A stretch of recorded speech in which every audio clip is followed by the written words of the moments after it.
Hi guys, this is Gionee. I've been using this Gionee E7 mini for a few days and I want to share my experience with you. I won't talk about the specifications because you can find it easily on other websites. But one thing that is missing on most of the websites is the type of glass that is used here. It's not Gorilla Glass actually, it's called Dragon Trail. It's made by Asahi, a Japanese company, and it's scratch resistant and pretty strong, so that is pretty good about this glass. Coming to the display, it has exo technology which consumes less power and pretty efficient, and I can see things pretty clearly in sunlight too, so it's bright and the contrast color saturation pretty good too, and as you can see the viewing angle is good. Coming to the sound quality, let me play this song.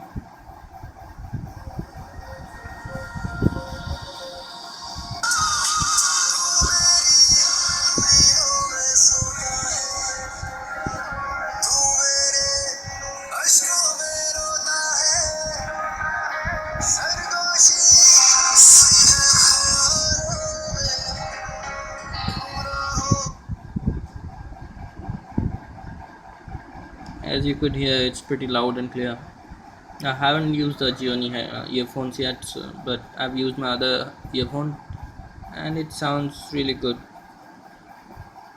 And coming to the Wi-Fi and 3G connection, um, the Wi-Fi actually gets connected really fast. When I entered my password to this home network, it it connected like in 3 seconds. That's pretty fast, and I haven't had a single connection drop so far. So I'm really happy about this Wi-Fi on this phone. And as you can see, it's a dual SIM phone, and there are uh, two SIMs here, Airtel and Vodafone, and I can use data 3G connection on any of the phone, and it works just fine. I mean, there's no complaints about the 3G reception. And talking about the GPS, actually I used it yesterday, and when I used it for the first time, it took some time to lock the GPS, but after that it worked perfectly fine.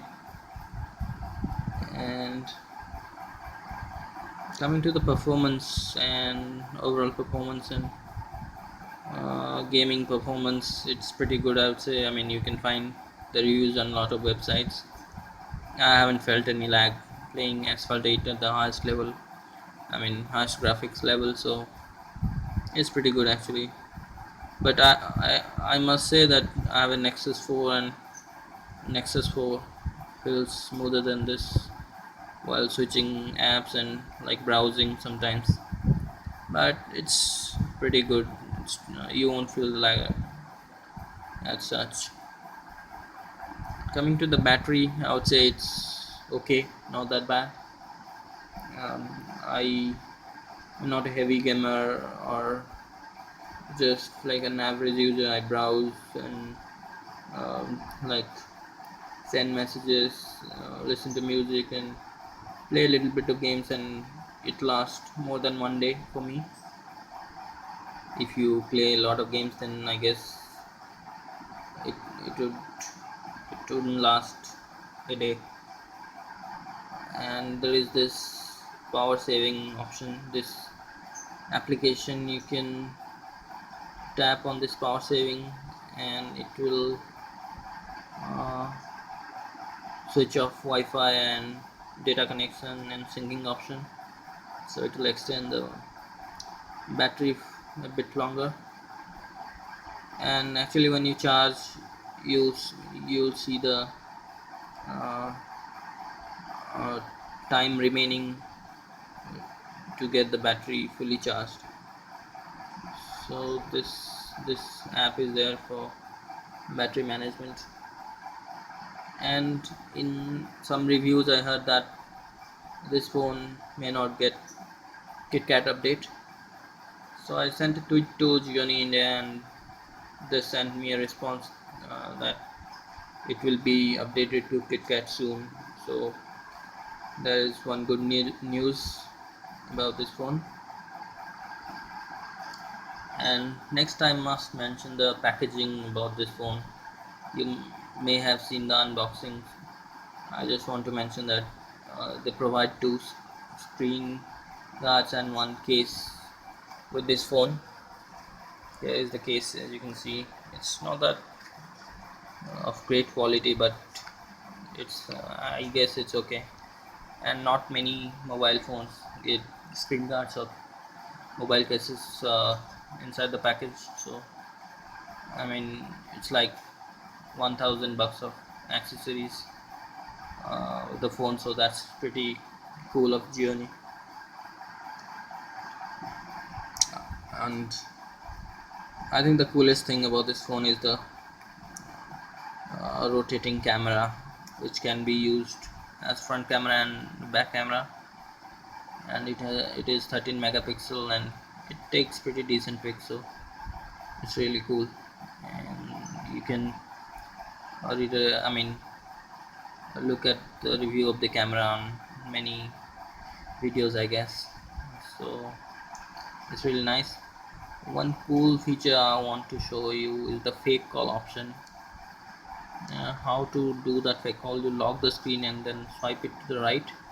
There is this fake call option, and after 14 seconds you'll receive a call. You can also input the name and number of the person to just from whom you're getting the fake call. So that's one cool feature, I guess. Things I don't like about this phone is the default Navi launcher.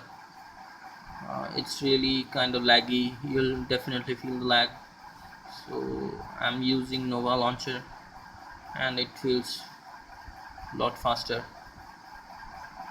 One more thing I'm missing on this phone is notification light uh, indicator. So that is one negative point. And the other part I don't like is the RAM management of this phone. Out of 1 GB, usually you get only 200 MB, around 200 MB free. Right now it's saying 283 MB, but I have an nexus 7 and it's 1 GB. It has 1 GB RAM, and most of the time there is more than 400 MB RAM available, so I don't know how it's consuming so much RAM. And I want to show you some apps that come with it. Actually, I've uninstalled and disabled a lot of apps which I felt was not needed for me. This is NQ Mobile Security. It comes with the phone. It's like antivirus, and there is protection, internet protection, network manager, anti-theft. There is tools like system optimization, app manager, installation file manager. Here you can see the RAM uses is like almost 77% being used, and you can optimize. Here are the running apps you'll see, and you can close them by selecting them which you don't need. And okay, this is Amigo paper. This is for downloading different kind of wallpapers, I guess. And this is app manager. Whenever you install a new app, it will actually ask for permission that it needs access to so many things, so you have to allow to make the app work. And there is this color application where you can change the wallpaper effect and theme. Let me show you one theme. By default it comes with E7 mini theme, and the apps will look like this. I'm using this Android theme. You can see the icons look like more like Android. And as you this CPU jet information I'll show you. As you can see there are 8 cores, and it says root access. Yes, I'm not sure about this because I tried to install set CPU to modify the clock speed, and it showed me that there is no root access, so I'm not sure. There is FM radio, there is gallery, there is game zone, some silly games are there, and there is Kingston Office. It comes with the phone, and this is one app to accelerate the phone. You can change the apps that you can change, like boot optimizer. You can remove the apps um, that runs while booting, and you can clean the process, cache clean, and uh, what else is there? There is sound recorder, traffic assistant. This is for managing data, like how much data have you consumed and stuff like that. The weather app is actually pretty cool. It shows animation, nice animation, and temperature. You can it shows there. But the problem is when you use Nova launcher, you cannot have the widget for this application. There is one app called user feedback. Uh, you can actually, as you can see, there are some issues mentioned, and you can uh, send what kind of issues you have faced with description and screenshot. I hope they don't take personal info using this app. Actually, the latest version of Google Maps crashed on this phone, so I sent this using this application. I hope they take notice and fix it. So I had to uninstall the latest version and go back to the older version that comes with the phone, and that older version of Maps works fine.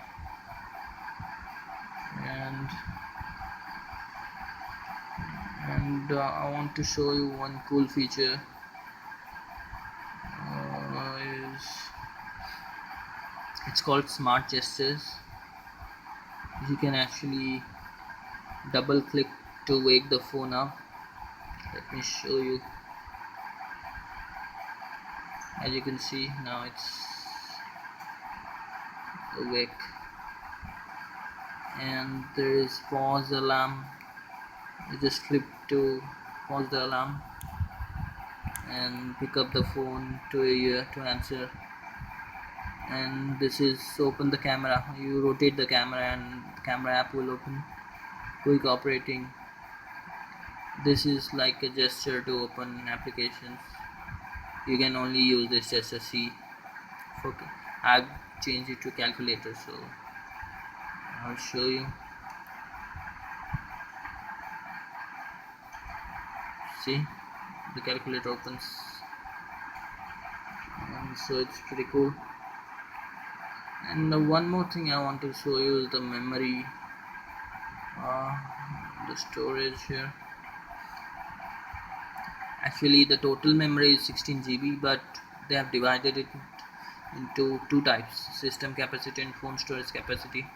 This is like the internal storage, and this is kind of like the SD card, because there is no SD card, but it looks like that because when you go to apps, you can see the internal storage, and there is phone storage capacity, which is 2 GB used and 8.3 GB free.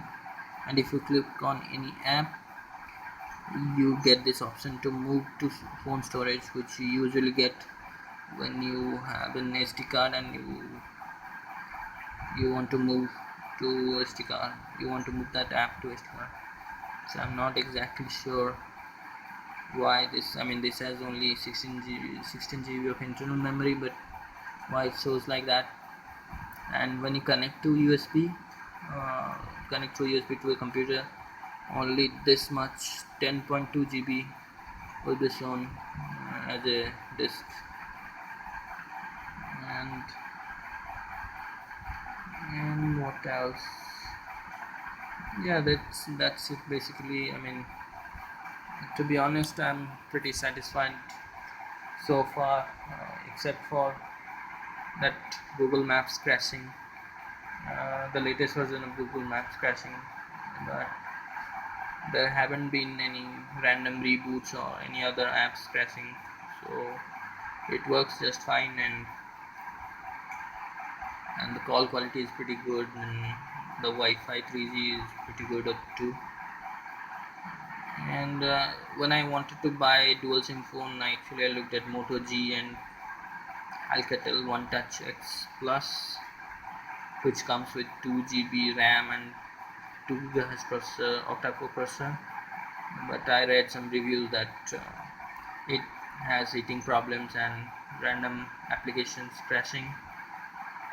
And coming to Moto G, I read a lot of negative stuff, like the SIM cards are not getting detected, and there are random call drops and Wi-Fi problems. So I went for this phone over these other two options, and I have to say that I feel pretty good about it.